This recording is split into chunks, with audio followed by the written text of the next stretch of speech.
The Alldus podcast is brought to you by Alldus International, supplying your expert AI and digital transformation staffing needs across the US and Europe.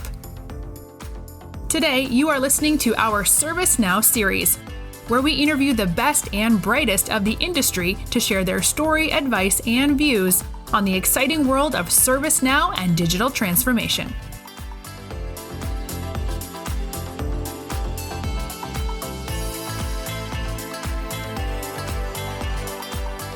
You're listening to the Alldus podcast ServiceNow series. Our guest today is Eric Crawford. Eric is the Director, Business Transformation and Strategy at ServiceNow. Eric, welcome to the show, my friend. Thanks for having me. So look, we've a lot to cover today because you've had a long and interesting career within ServiceNow. But before we talk about your journey within the ServiceNow org, could you give us a little bit of background of your journey in technology, where you got started, what got you interested in it, and take us up to when you first joined ServiceNow? I've had a non-traditional path to get to ServiceNow. There's some traditional things that I've done, but some non-traditional as well. So it's really two concurrent paths for me. One is that conventional corporate route, and the other is more entrepreneurial. And so I'll briefly talk through the entrepreneurial side, but I'll spend most of my time on the corporate experiences. So I'll start in undergrad. I went to the University of Iowa, and I got a sports management degree. It started out as a business marketing degree, and I took one entrepreneurial class, and I was like, I just want to do this. Like, I love the concepts of starting businesses and writing business plans and things like that. And so I was kind of hooked. And so I went from business marketing to kind of sports management. And I also got some good advice during that time. A mentor that I had said, you should get the degree that you want to get rather than the degree that everybody else has. People and employers in the future will have more respect for you doing something that you're passionate about versus doing something that everybody else has. So I took that advice and I got a sports management degree. I thought initially that I was going to use it to do work in the NFL and the NBA. But as I was graduating, there was talk of lockouts due to collective bargaining agreements in both the NFL and the NBA in the same year. And so I was like, I need to pivot. So before I get to the end of college, I got to say that I started a technology business with some partners, and it was in the golf space. I ended up selling that business in 2023, but it was golf tech. So it was a website-based company that really is what kind of led me into the technology side. I knew I liked business. I knew I liked the concept of helping businesses be successful, but I didn't know technology that much. And so through the process, I had partners that knew how to code and things like that. And I didn't know when I hired developers whether they were BSing me or not. And so I actually learned to code just so that I could talk to them, right? And so it's kind of crazy, probably a pretty far reach, but it's what led me into getting into consulting later on in my career. So again, I said I knew I wanted to be in consulting. I figured that I needed a bunch of corporate experience in order to get into the field. Who's going to want to listen to a guy that looks like he's 12 years old right out of college with no experience? And so I didn't feel comfortable doing that. And so I wanted to go and look at corporate jobs. And so while I'm running that side business, I also got accepted into the JCPenney leadership program. At this point, it's like 30 years old. It's a pretty decorated program. I learned a lot about leading, and they brought me out to Portland, Oregon, where I was kind of helping lead a portion of a store there and kind of learning the business side. And the goal was to do that for a couple of years, learn kind of the store's business, and then go to Plano, Texas at their corporate headquarters. I started seeing, this is, almost 15 years ago, and I started seeing a change in the kind of the world and how people shop, and Amazon started picking up pretty intensely. And so I was like, I think I need to get out of this before this thing crashes, right? And they've hung on a lot longer than I expected. And the whole kind of, big department store, there's some out there that are doing okay, but it's a tough business to be in when you have competitors that have crazy good margins and they don't have like brick and mortar stores, and they're selling through everything. So anyway, I had some foresight into that. Don't know where it came from, but I just kind of saw like the numbers kind of like, this is where I maybe need to make a pivot before going to corporate. And so I had a conversation with a guy who started a consulting firm. He had been in consulting for like 30 years. I met him at a wedding, and he had a firm, and it just so happened that they were willing to kind of take on a kind of a young looking person with very little experience. So I had the technology experience and they had the consulting prowess. They had a bunch of JDs and masters and all these smart people. And so I transitioned to doing software consulting for a small firm out of Chicagoland. And, it's a partner firm of SAP SuccessFactors. And I got some really great experience. It's really, really difficult to kind of break in. I had to kind of overcome, the lack of knowledge and that sort of thing and experience. And I worked my butt off, right? For 3-4 years of doing that, I putting in 80 to 100 hours a week. And not because the company told me to, I wanted it so bad. I'm like, I felt like I shortcutted into consulting probably 5 to 10 years faster than I thought that I could. And so I'm like, I'm going to make this work. Love that. So, thank you so much for sharing the yeah. detail of the background and journey, because it is a fascinating one. I know you and I were speaking off air a couple of weeks ago about your background, and it's quite a unique journey prior to ServiceNow. And equally, your role and how it's evolved as ServiceNow is fascinating. So let's move on to that. So talk to us about your entry into ServiceNow, and obviously for everyone listening, be familiar with the business as a whole, but maybe help set the stage and describe your professional services group at the time and what you guys were tasked with. So it was just over 8 years ago, and I followed a boss over from that firm that I was telling you about. He was moving over, and I really respected him. So I reached out and I said, hey, I would love to work for you again. I learned a lot, and I don't know that much about ServiceNow. I had a couple SuccessFactors customers that had ServiceNow. One in particular, I actually heard of ServiceNow for the first time while I was servicing a customer, and they were asking me like, hey, can you do this thing in SuccessFactors? And I said, no, but we can do these two things that you don't really want.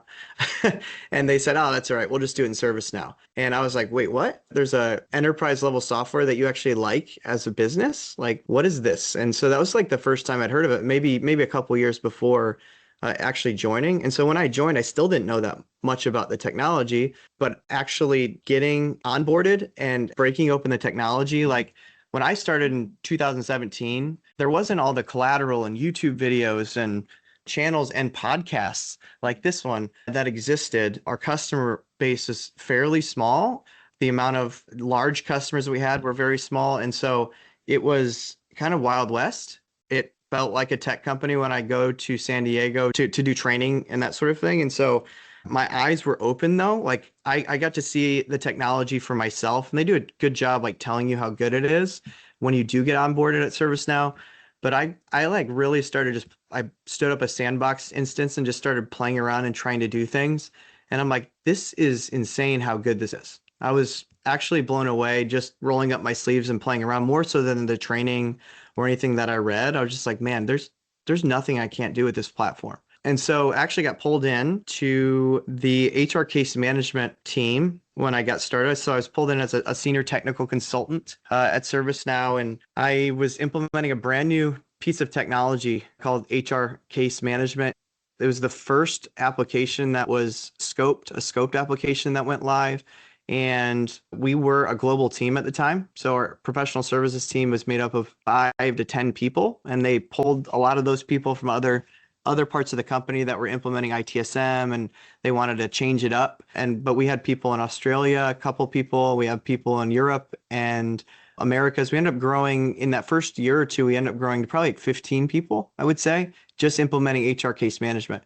The technology was really pretty primitive in that, like when you launch a new technology, it's missing a lot of features. And it wasn't long before we saw it change rapidly, right? Customers starting adopting it. And we just saw, we're doing huge projects for some of the biggest name customers that I ever could think of. That's kind of, that first 3 or 4 years before I transitioned into my next role. Just to sort of set the stage of the department as a whole and then your role, and I know it evolved again in the last 12 months, but to give more context to your success and growth within ServiceNow, I think it'd be good to talk about your period working with the professional services group, what you guys were tasked with, and just how impactful it was to ServiceNow for its customers, and then we'll talk about how your role has evolved. It was like learning all over again, like I did when I joined that other firm.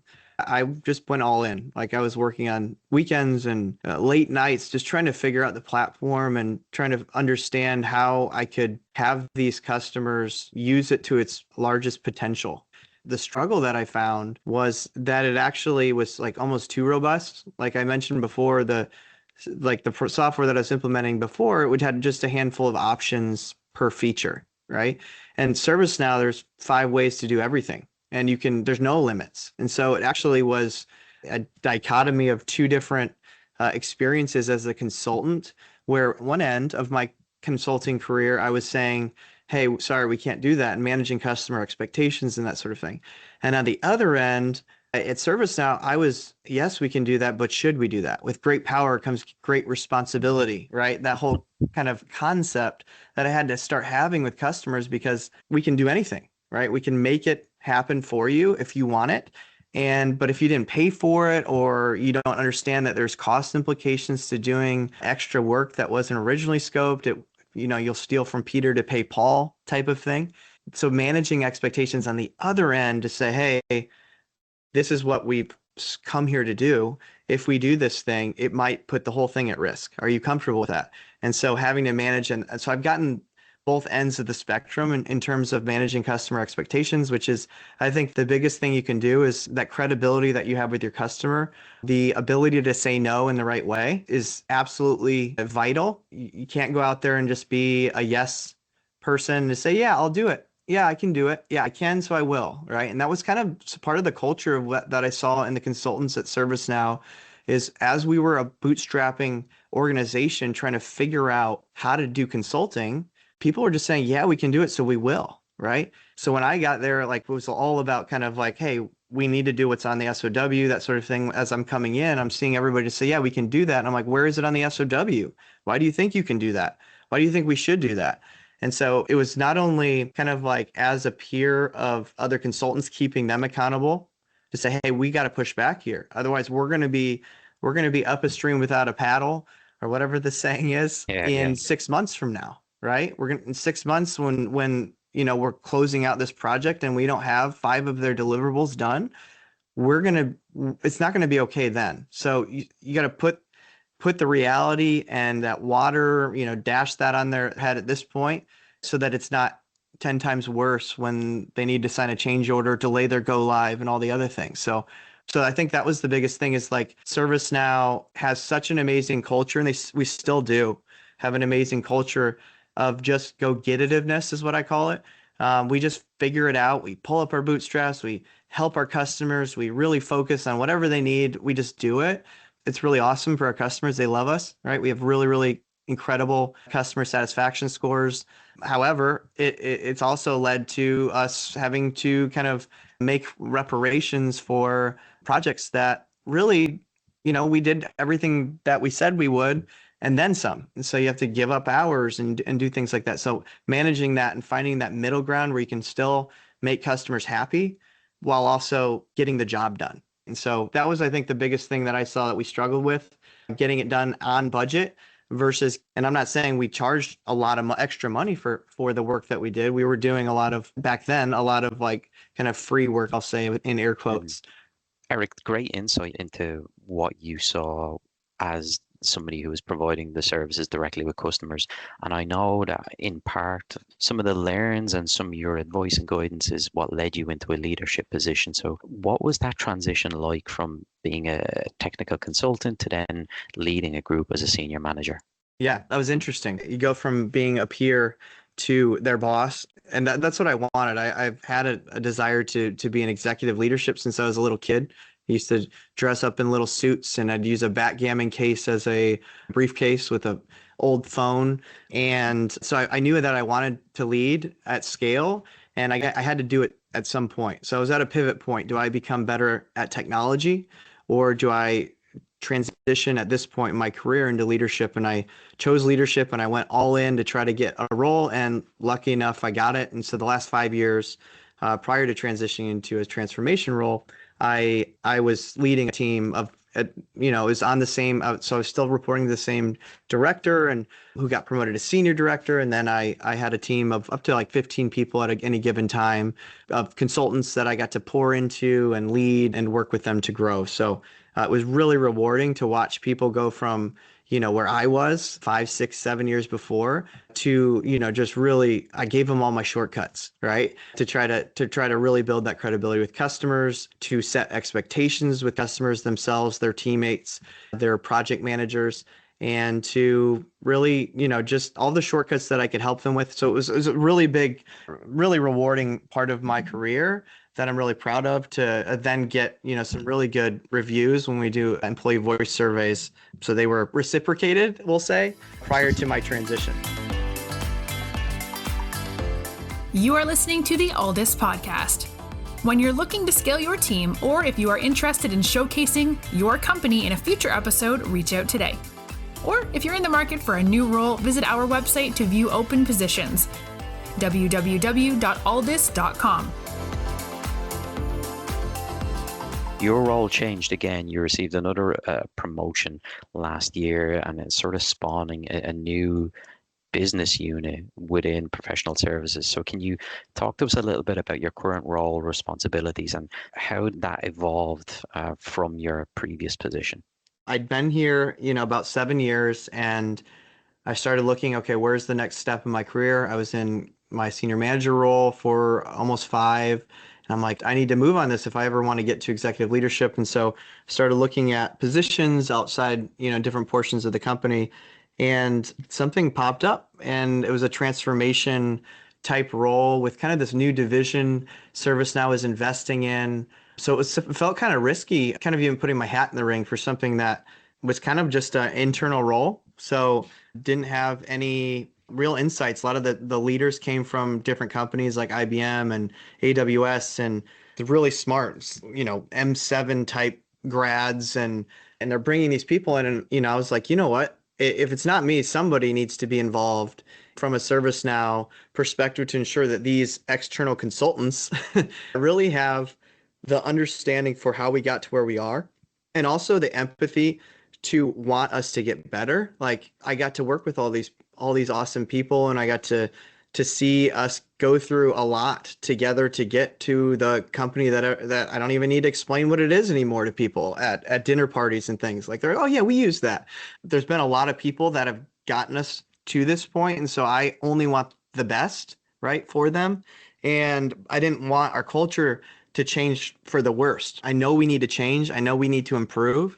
And so that was kind of my pitch to this group. I was like, guys, it may not be me, but it needs to be somebody like me involved in helping you guys, so that you can have those things. You can have the history, but you can have the culture and understanding for what it really is like in the trenches. And so they pulled me right in. And so the last year I've been, just kind of plugging away at different initiatives, focusing and helping on the go-to-market process side to improve the various pieces to make it more streamlined for us to close deals with our customers. It's kind of like just picking off things that the business says, hey, these are our biggest struggles. These are our biggest pain points. These are our biggest bottlenecks, and trying to stand up programs and pilot programs to kind of offset. So I basically talk to a bunch of internal stakeholders, really from everybody's view, get kind of a litmus for what they're going through. You got to get it from different angles, because some people are very biased towards their viewpoint. And so that's been the most difficult challenge, is trying to balance, because everybody's like, okay, this happened. I'm like, okay. And then the next person says this happened. They kind of align, but they're slightly different. And so figuring out what level to take and how much of it to kind of spin into, a reality soup, if you will, so that you can now design a program that's going to solve the majority of their issues. You're not going to solve every problem. You're not going to solve every pain point, but if you can make it better collectively, that is the goal, right? So it's awesome. I get to problem solve and build programs and help actually see change at scale. Yeah, it's a really fascinating role because it's unique and you're sort of innovating best practice for the entire professional services group while also making sure that they're armed with the right information so the customers can get what they need from ServiceNow. It's quite cool. Part of why you're in that role is you've been able to see the value in ServiceNow, what it brings to organizations and the trends that are shaping the transformation. Looking at what's driving the business and what's made ServiceNow so successful, and then taking into account the conversations that you're having with the professional services group, what you're hearing from customers, what are you seeing as the current macro trends? What's driving transformation, and what's key for us within the ServiceNow community to focus on? Yeah, I mean, I'd be remiss to say that AI wasn't at the center of a lot of it. AI is the buzz of the present day. Companies who are not effectively incorporating this technology, both, internally and how they work amongst each other and externally, are they're not going to thrive in the markets of tomorrow, right? Like you need to do both for your customers at this point. It's really valuable if used correctly. And so in a lot of the areas that we're focused on and from a strategy perspective is like, how can we utilize this to make us better, faster, more efficient, make work better, not just for our customers, but also for our team members at ServiceNow. We value that. We're not shying away from it. And it's not just a buzzword here. We've actually been investing in AI companies we've acquired so many AI companies for, I would say, nearly a decade, like just picking off new ones for different portions of our platform. We've been using AI as part of a standard part of our platform for years and years.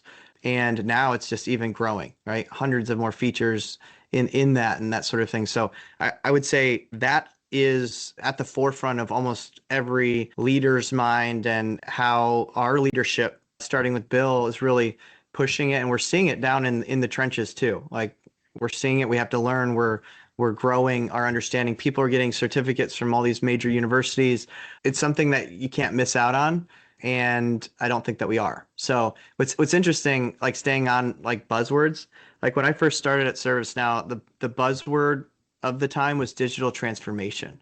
And that was all any leader was talking about. When you listen to CEOs of various companies talk and be interviewed, they're like, we're talking about digital transformation. And it's my opinion that, based upon what we see in our, extensive global customers and the thousands of partner consulting firms who have either invested, in part or in full as a ServiceNow implementation shop, right? I think we have 1,800 partners who implement ServiceNow at this point. You connect that with the fact that you have all of these companies that are companies that focus on ServiceNow only, and then you pair that with like COVID happening. Nobody can deny the power of digital technology at this point. You're not hearing people say, we need to transform digitally. That's now just part of the ecosystem. That's just part of business, right? They had to jump right into Zoom. They had to jump right in to utilizing technology to be more effective. And so I'm not hearing digital transformation anymore. I'm hearing AI, Gen AI, and that's kind of the macro trend that I'm seeing over and over at this point. So Eric, even in that, you talked about the change in language from, just a few years ago, everyone talking about digital transformation, and that's sort of become secondary. It's now talking about AI adoption and incorporation so that people can transform. It's no longer a if, it's a case of when. And even in your role within the past year has further evolved, initially from supporting just professional services to now broader client adoption. Talk to us about the growing demand for what your function and your team is doing, and where you see that going over the next 12 to 24 months. It's ever changing. Even in the last month, so we've seen a change in our remit to where we're more broadly focused. We're not just focused on our professional services teams and their go-to-market teams and their strategies. We're focused at a customer excellence level, really helping support. To our remit, it adds, maybe 800 to 1,000 people that we're now supporting the jobs and work that they do. And really with a focus on customer adoption, ensuring that our customers are utilizing the technology that they have and own. We don't want it gathering dust. It's great technology that can improve their business and the way that their employees are working at those businesses. And so we're really double clicking on customer experience and ensuring that they are adopting our platform and ensuring that they're renewing, that they're happy, and they're wanting to tell other people and other executives and other employees about the technology that we have. So we have really great numbers to this point, and our leadership is like, okay, we got to keep this trend going. Like, this is what continues to allow ServiceNow to grow. This is going to take us to the next X, we'll say, in terms of the amount of growth that we'll see. And so I think it's such a vote of confidence from our leadership to take our strategy group. I'm one of maybe, 10, 15, 20 people in our strategy and transformation group that's helping kind of run various initiatives and that sort of thing. So I guess it's a vote of confidence that we've been around for about a year and we're getting more things that we can focus on to help improve the business. Eric, just conscious of time, I know you and I could spend another 30 minutes talking about all things ServiceNow, but to finish, you're quite passionate about sharing your knowledge, sharing your advice to people in the space. So I want to give you a two-part question. Thinking about your younger self, you were quite purposeful in your journey and direction. Speaking to an audience, some of which will be early in their ServiceNow journey, what advice could you offer to someone starting out or who's maybe not so sure of the different opportunities that exist within the ServiceNow ecosystem? Speaking to those people, what can you tell them? The first thing I'll say is take risks earlier and believe that you are enough and will accomplish great things. I was nervous I mentioned several times that I thought I was too young or too young looking or too inexperienced. I could have jumped in a couple years earlier if I didn't have kind of that reservation like, oh, I need XYZ. So don't let your inexperience drive you to not try things. So that's a huge thing that if I were to do it over, I would have done it. And I've tried, and I've pretty, I'm not super risk averse. I've started businesses and sold businesses and things like that. But in terms of my professional corporate level career, I wish I had taken risk earlier. Even in my senior manager role, I wish I had, I waited in that role for 5 years waiting for an opportunity. It wasn't until I was ready to jump that something fell in my lap. So be ready and don't underestimate what you're able to accomplish. Yes, it's going to take a lot of work. It's going to take a lot of effort. You're going to have some long nights and some long weekends.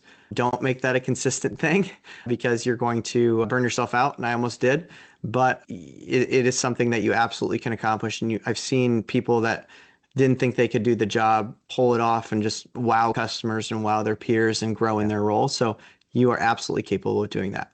Eric, final question from me. You're obviously very passionate about the ServiceNow ecosystem. You've had tremendous success in your own career. Looking at the road ahead, what stands out to you as being important for ServiceNow to remain successful, whether it be in investment in resources, whether it be research? What are the couple of things that stand out to you as being essential for ServiceNow to continue to be the market leading force in this space? Yeah, that's a great question. I think I would ask our leadership to never stop in our efforts to being irreplaceable. Just continuing to invest in R&D, acquisition, whatever else is needed to continue having an edge on our competition. We have a great market share. We have great traction. Our technology is really sticky and it actually produces a lot of value. If you're not, growing and pushing yourself, you're dying. And our leadership, one of our company values that comes down from our leadership, we hear it all the time, is all about being hungry and humble.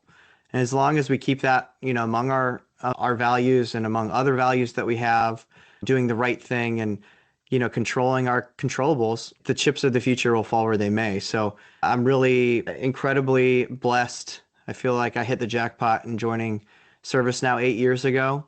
I believe there's so much more for our company to accomplish. I'm proud to say that I work there. Eric, thank you so much for coming on and doing this. Delighted we finally got you on the show. I was always looking forward to this one, and it didn't disappoint. What an amazing journey you've had within the ServiceNow org, and a lot more for you and your team to accomplish looking ahead. So we wish you all the continued success. Look forward to having you back on the show again in the near future. Thanks a lot, man. Appreciate it. Thanks for listening to this episode of the Alldus podcast. If you enjoyed today's episode, don't forget to subscribe, rate, and review. We are available on Apple Podcasts, Spotify, and any Android podcast of choice. You can also head over to our website, www.alldus.com, to listen to more podcasts, view our open roles, and stay up to date with industry news. Thanks for listening, and stay tuned for more great episodes coming very soon.